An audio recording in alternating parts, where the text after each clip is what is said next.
Hello friends, स्वागत है आप लोग का एनसीईआरटी जोन में। इस वीडियो में डिस्कस करने वाले 8 जुलाई के करंट अफेयर्स। 8 जुलाई में जो भी इम्पॉर्टेंट करंट अफेयर्स आए हैं उसको हम डिस्कस करेंगे एमसीक्यू की मदद से। इसमें हम 15 एमसीक्यू डिस्कस करने वाले हैं। तो चलिए शुरू करते हैं। साथ ही साथ मैप ऑफ द डे भी डिस्कस करेंगे।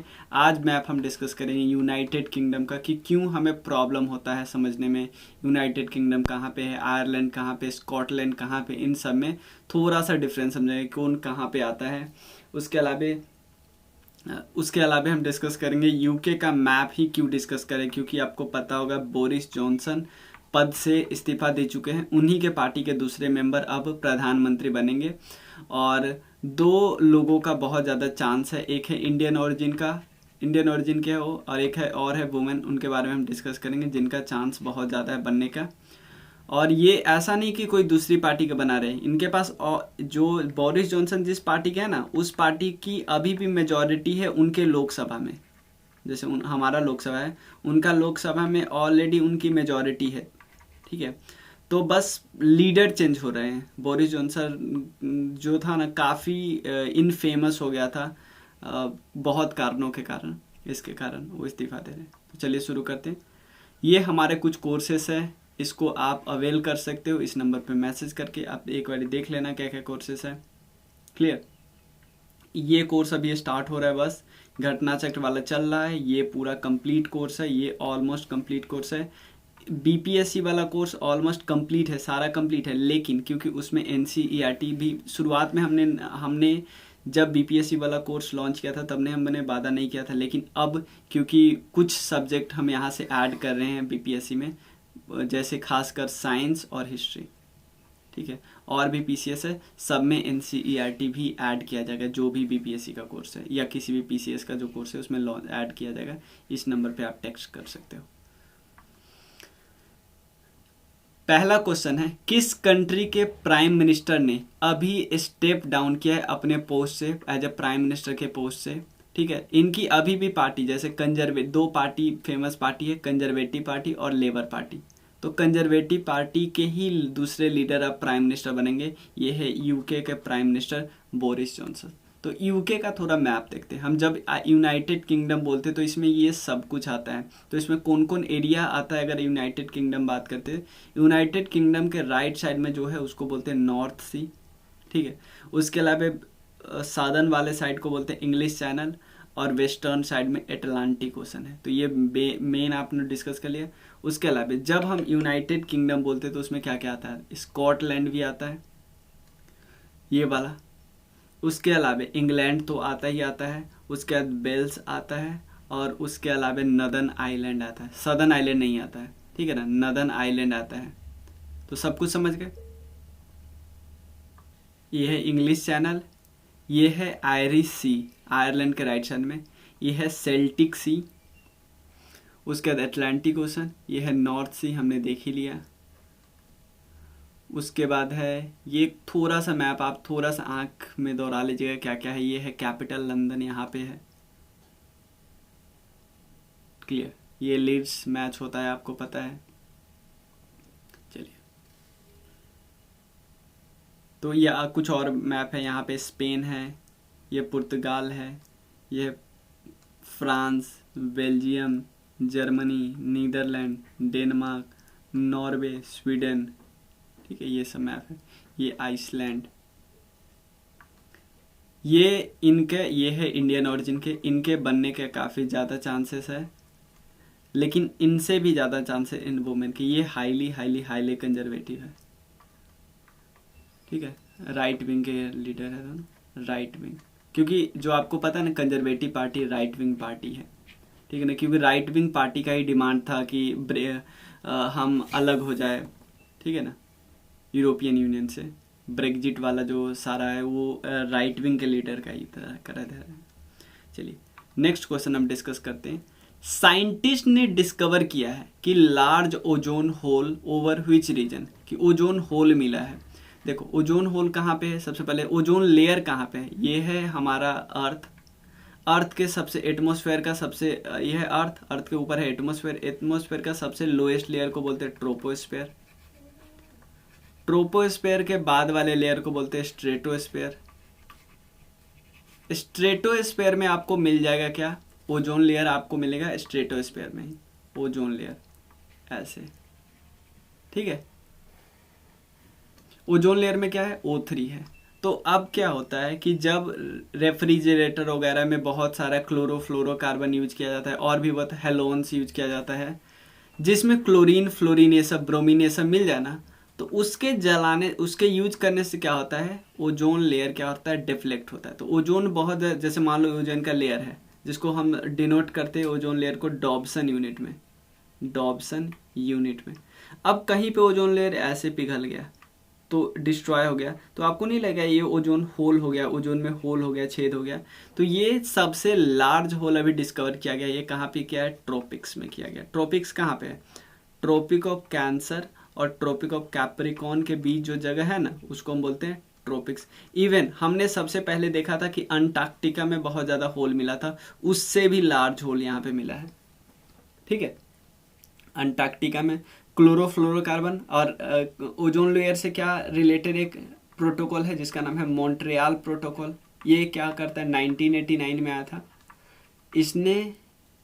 इसने क्या किया था, इस प्रोटोकॉल में लिखा हुआ है कि जो भी ओजोन डिप्लेक्टिंग सब्सटेंस है उसका यूज कम करना, ठीक है ना। ट्रॉपिक्स हमने समझ गए।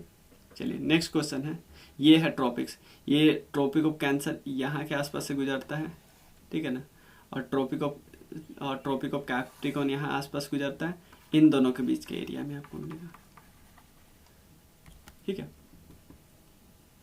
चलिए नेक्स्ट क्वेश्चन है, पयोली एक्सप्रेस किनको बोला जाता है, पयोली एक्सप्रेस, ठीक है ना। ये है पीटी उषा जी, ठीक है ना, पीटी उषा जी। आपको बताना है पीटी उषा जी, आपको बताना है पीटी उषा जी के बारे में क्वेश्चन क्यों है, मैं ही बताता हूँ। इनको राज्यसभा का मेंबर डेजिग्नेट किया गया है। आपको पता है राज्यसभा में 12 मेंबर को नॉमिनेट किया जाता है, ठीक है। अभी 4 मेंबर को नॉमिनेट किया गया, ये चारों सदर्न स्टेट के 4 मेंबर है। ये केरला से आती है, 3 और मेंबर है सदर्न स्टेट के, कर्नाटका, तमिलनाडु और आंध्रा। ये 4 स्टेट से 4 मेंबर अभी नॉमिनेट किए गए। नॉमिनेशन कौन करते हैं, प्राइम मिनिस्टर, प्रेसिडेंट साहब, ठीक है। एक चीज और बताओ, आर्टिकल कौन सा है, आर्टिकल एक है 88 article, 8वां article, 2 sub clause, 88 article, 80वां article उसका सब क्लॉज 2। एक और है, आपको पता है कि राज्यसभा में जो मेंबर आते हैं किस स्टेट से कितने आएंगे, ये कहाँ पे लिखा हुआ है, ये लिखा हुआ है 4th शेड्यूल में, ये भी याद रखिएगा, ठीक है। 4th शेड्यूल में लिखा हुआ है, ये हमें पता है। पीटी उषा जी। चलिए नेक्स्ट क्वेश्चन हम लोग डिस्कस करते हैं, ये पीटी उषा जी के बारे में। एक लॉस एंजलस में ओलंपिक हुआ था, ध्यान देना, 1984 में। ये 400 मीटर हर्डल्स में ये 4th पोजीशन पे आई थी, बस कुछ मतलब सेकंड का फर्क है, ये 3rd में, नहीं तो ये ब्रॉन्ज मेडल ऑलमोस्ट जाती। देखो मिल्खा सिंह जी और ये दोनों एक एक ओलंपिक में 4th पोजीशन पे आई है। अनफॉर्चुनेटली ये लोग अवार्ड नहीं जीत पाए, क्योंकि पहले 3 मेंबर को ही अवार्ड मिलता है, ये आपको पता होना चाहिए, ठीक है। इनको गोल्डन गर्ल भी बोला जाता है, ठीक है, और ये केरला से बिलोंग करती है। नेक्स्ट क्वेश्चन है, who is expected to become India's new G20 sherpa. देखो हर जब भी कोई ग्रांड लेवल की मीटिंग आती है उसके लिए एक शेरपा होते हैं कि कहाँ पे मीटिंग करनी है, कैसे मीटिंग करनी है।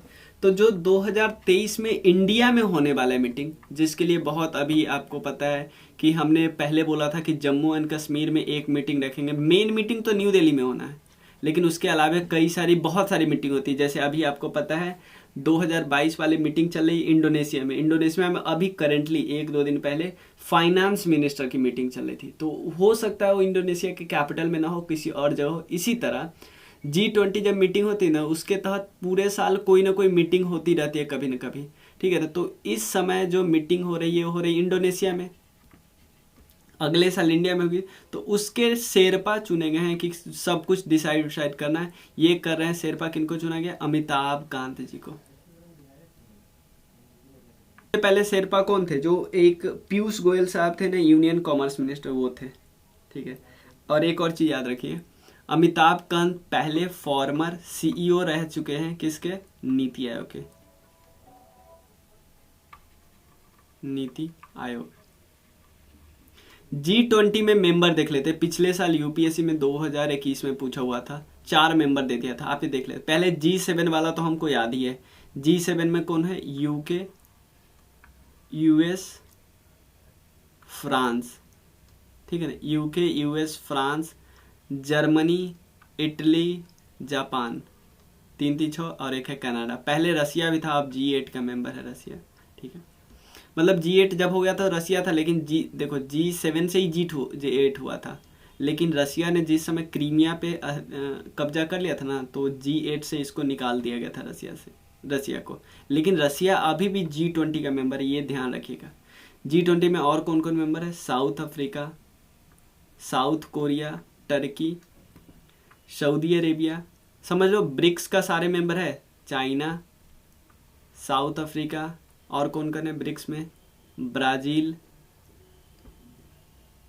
रसिया और इंडिया। तो ब्रिक्स भी सारा है। तो हम एक याद करते हैं, तो पहले G7 याद कर लिए, G7 में 7, और उसके बाद ब्रिक्स का 5, 12 याद हो गया, 7 5 12। उसके बाद ब्राज़ील के करीब कौन है? अर्जेंटीना, इसको याद कर लिया, ठीक है ना। ऑस्ट्रेलिया याद कर लिया। उसके बाद यूरोपियन यूनियन, ऑस्ट्रेलिया हमारा। तो उसके बाद जो क्वाड में मेंबर है उसको भी याद कर लिया, क्योंकि जापान उपान तो ये तो पहले से ही है। ऑस्ट्रेलिया भी याद कर लिया। इंडोनेशिया याद कर लो, मैक्सिको और सऊदी अरेबिया और टर्की, ठीक है। 3 4 याद करना है, ठीक है ना। मुस्लिम वर्ल्ड के जो 2 मेन जायंट है यहाँ पे, टर्की और सऊदी अरेबिया, ठीक है। एक चीज़ याद रखिए, यहाँ पे यूएई नहीं है, इसको कंफ्यूज नहीं करना है, इससे कंफ्यूज नहीं करना है। यूएई नहीं है, टर्की है, इंडोनेशिया है। तो ये थोड़ा सा ध्यान रखने वाले बात, पूरा याद नहीं करने की ज़रूरत होगी। देखो एक रिपोर्ट आया है, क्या नाम है? Startup ranking 2021 report, startup ranking. इस देखो ये क्वेश्चन है ना, ये समझ लो ये करेंट अफेयर है, जिससे 3 4 इन्फॉर्मेशन आपको क्लियर हो जाएगा। ये रिलीज कौन करता है, अनाउंस कौन किया? Ministry of commerce and industry, ठीक है। ये इसके चेयरमैन, इसके यूनियन मिनिस्टर कौन है? पीयूष गोयल साहब, ठीक है, ministry of commerce and industry. और इसको ऑर्गेनाइज कौन किया था? Department of industry and internal trade, DPIIT नहीं है, न्यू दिल्ली में, याद रखिएगा। उसके अलावा जो टॉप रैंकिंग आया कर्नाटका का और गुजरात का, कि ये दोनों क्या है? कर्नाटका और गुजरात, ये कैटेगरी 1A में क्या है? हायर परफॉर्मेंस वाला है, सबसे अच्छा परफॉर्मेंस, यानी ये गुजरात, ठीक है। उसके अलावा जो यहाँ पे है टॉप परफॉर्मर और कुछ है, जैसे केरला, ये सब टॉप परफॉर्मेंस है, ठीक है। तो ये भी करेक्ट है, ये भी करेक्ट है, लेकिन ये भी इनकरेक्ट है। यहाँ पे गुजरात होना चाहिए, तो only B is incorrect. India अगर बात करें स्टार्टअप इकोसिस्टम में, तो इंडिया 3rd रैंकिंग पे हो गया है, ठीक है ना, पूरे स्टार्टअप इकोसिस्टम में, ठीक है, कोई दिक्कत नहीं। मतलब पहले यूनाइटेड स्टेट है और उसके बाद चाइना है। इंडिया में आपको पता है 101 यूनिकॉर्न हो चुका है। Name the state government that was recently signed an operation and management agreement with Airport Authority of India for operation of 5 airport। मतलब इसमें क्या हुआ है, किसी एक स्टेट गवर्नमेंट ने क्या किया है, स्टेट गवर्नमेंट ने एयरपोर्ट अथॉरिटी ऑफ इंडिया के साथ एक एग्रीमेंट किया है। क्यों? क्योंकि वो चाहते हैं ऑपरेशन 5 एयरपोर्ट में, ये किया है यूपी ने, ठीक है ना। अब एयरपोर्ट अथॉरिटी ऑफ इंडिया के बारे में डिस्कस कर लेते कुछ। हेडक्वार्टर है न्यू दिल्ली, फाउंडेशन स्टोन रखा था 1955, और संजीव कुमार अभी चेयरमैन है, संजीव कुमार, ठीक है। नेक्स्ट क्वेश्चन है, 6 जुलाई को राज्यसभा के 4 मेंबर चुने गए हैं। इसमें तो PT उषा है, इलाई राजा जी भी है, वीरेंद्र हेगड़े जी भी है, सलमान खान नहीं है, ठीक है। 3 मेंबर है, ये तीनों चुने गए हैं। मैं और एक और मेंबर है उनके बारे में बता देता हूँ कि वो कौन है जिनको चुना गया है, कहाँ पे? राज्यसभा के मेंबर के बारे में हमने आपको बता दिया कि कौन कौन क्या क्या होता है। 4 मेंबर, एक तो हमने देख लिया PT उषा जी, स्प्रिंटर रही है। उसके बाद एक म्यूजिक कंपोजर है इलाई राजा जी, इलाई राजा जी कहाँ से बिलोंग करते हैं? ये बिलोंग करते हैं तमिलनाडु से, ये बिलोंग करती है केरला से, ठीक है ना। उसके बाद एक फिलेंथ्रोपिस्ट है, उनका नाम है बीरेंद्र हेगड़े जी। बीरेंद्र हेगड़े जी बिलोंग करते हैं कर्नाटका से। एक और मेंबर है जिनके बारे में, स्क्रीन राइटर विजयेंद्र प्रसाद, ये है स्क्रीन राइटर, ये बिलोंग करते हैं आंध्रा से। प्रेसिडेंट ऑफ इंडिया ने आर्टिकल 80 के अंतर क्या किया है, इनको अपॉइंट किया है। एक दो और अपॉइंटमेंट इंपॉर्टेंट है, जैसे अभी सीईओ चुने गए हैं, आपको पता है अमिताभ कांत जी अब सीईओ नहीं रहे, वो अब बन गए हैं शेरपा G20 के। तो सीईओ किन्हीं को तो बनना चाहिए ना। एक सीईओ बने हैं परमेश्वरम अय्यर जी, परमेश्वरम अय्यर जी ये बने हैं सीईओ। उसके अलावा न्यू डेवलपमेंट बैंक ने डीजे पांडियन जी को डायरेक्टर जनरल बनाया है, किसका? गिफ्ट सिटी का। डीजे पांडियन याद रखिएगा, ये याद रखिए, इनके साथ है गिफ्ट सिटी का डायरेक्टर जनरल। उसके बाद आपको पता है हमने एक भी ये चीज दिया था, यूएन के परमानेंट रिप्रेजेंटेटिव इंडिया जी के पहले त्रिमूर्ति साहब थे, अब बन गई है, किनको बनाया गया? रुचिरा कंबोज जी, ठीक है। और इतना क्लियर है। सोमाली के नए प्राइम मिनिस्टर चुने गए, सोमालिया के क्या नाम है? आब्दी बारे।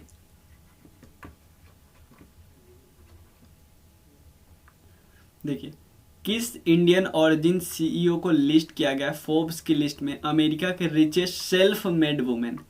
ये है जयश्री वी उल्लाल। एक कंपनी है जिसका नाम है एरिस्टा नेटवर्क, इस कंपनी की सीईओ है और प्रेसिडेंट भी है, इस कंपनी के प्रेसिडेंट भी है और सीईओ है। इनको और भी कई अवार्ड्स मिले। 2018 में एक अवार्ड मिला था जिसका नाम है बैरन्स वर्ल्ड बेस्ट सीईओ। तो कई सारे अवार्ड इनको मिल चुके हैं, ठीक है। अभी एक और चीज है, मुकेश अंबानी फिर से टॉप पोजीशन पर चढ़ गए हैं कि एशिया के सबसे रिचेस्ट मैन गौतम अडानी को नीचे छोड़ के। चलिए इतना याद है। उसके बाद नेक्स्ट क्वेश्चन है, एक लॉन्च किया गया, dash is has launch its biggest digital initiative परीक्षा संगम, किसने किया? सीबीएसई ने किया। परीक्षा संगम किसने लॉन्च किया? सीबीएसई ने किया। बहुत अच्छा क्वेश्चन है, पूछा जा सकता है। एक पोर्टल है, एग्जाम रिलेटेड सारे प्रोसेसेस सब कुछ यहाँ पे रहेंगे, ठीक है। सीबीएसई गवर्नमेंट के द्वारा मैनेज किया जाता है। एक बहुत अच्छा क्वेश्चन है, किनको अभी अपॉइंट किया गया force commander in United nation mission in south Sudan? South Sudan में जो यूनाइटेड नेशन मिशन है ना, उसके फोर्स कमांडर इंडियन ओरिजिन के हैं, इंडियन है, मोहन सुब्रमण्यम। इंडियन ओरिजिन नहीं, इंडियन ही है, ठीक है। अभी ये लेफ्टिनेंट जनरल है मोहन सुब्रमण्यम जी, ठीक है। और इनको अपॉइंट किन्होंने किया? यूएन के सेक्रेटरी जनरल है एंटोनियो गुटेरेस जी, उन्होंने किया, ये बात याद रखिएगा। और वहाँ पे जो ये काम है ना, जो साउथ सूडान में जो काम है, उसमें क्योंकि साउथ सूडान की स्थिति बहुत खराब है, जो लोगों की नीड्स है उसको फुलफिल करने के लिए इनको मतलब अपॉइंट किया गया है। किस कंपनी ने साइन किया है memorandum of understanding with Gujarat alkaline and chemical limited for setting up India's first commercial scale green ammonia and green methanol project, ठीक है ना। किस कंपनी ने साइन किया है ये बात आपको बताना है। ये कंपनी का नाम है एनटीपीसी रिन्यूएबल एनर्जी लिमिटेड, ठीक है ना। सिंपल याद रखना, इस कंपनी ने एक एग्रीमेंट साइन किया है, किससे रिलेटेड? ग्रीन अमोनिया और ग्रीन मेथनॉल प्रोजेक्ट से रिलेटेड। अमोनिया का क्या होता है? NH3, मेथनॉल का CH3OH, मीथेन होता है ना CH4, मेथनॉल, ठीक है। तो मिलते हैं फिर इसके बाद नेक्स्ट वीडियो में। और ठीक है, एक और क्वेश्चन, सॉरी। यहाँ किस कंपनी ने अभी अनाउंस किया कि ये स्टार्टअप स्कूल इंडिया लॉन्च करेगा? गूगल ने किया है, स्टार्टअप स्कूल इंडिया लॉन्च करेगा, ठीक है। और एक और है, व्हिच यूनिवर्सिटी है signed an memorandum of understanding with the drone Acharya limited for setting up a remote pilot training centre in Gujarat? मतलब remote sensing pilot institute Gujarat में बनाना है, राष्ट्रीय रक्षा यूनिवर्सिटी, ठीक है। राष्ट्रीय रक्षा यूनिवर्सिटी। क्लियर। और उसके बाद और तो आपको इन्फॉर्मेशन पता ही है। कुछ और क्वेश्चन जो यहाँ पे बचा है, एक दो और आज के क्वेश्चन में बचा है, वो हम लोग नेक्स्ट डे डिस्कस कर लेंगे। 9th वाले में डाल दूंगा क्योंकि ऑलरेडी बहुत सारे क्वेश्चन हो गए। ठीक है, यहाँ पे आप देखो ये सपोर्ट कर सकते हो हम लोग को, ठीक है नहीं, ज्वाइन बटन दबा के, थैंक्स बटन दबा के, या डायरेक्टली कंट्रीब्यूट कर सकते हो। लाइक शेयर सब्सक्राइबर और फीडबैक तो देना ही देना। ठीक है, ये नंबर रखिए, कोई भी डाउट हो, किसी भी वीडियो से रिलेटेड कोई भी डाउट हो, कोई भी फीडबैक देना है, कुछ इन्फॉर्मेशन देना है, कुछ भी बताना है, इस नंबर पे मैसेज कीजिए। ठीक है, और आपको कोर्स परचेज करना है तो कोर्स के लिए ये यहाँ पे सेम नंबर है, उस पर टेक्स्ट करना है आपको। ठीक है, मिलते हैं फिर। Thank you so much.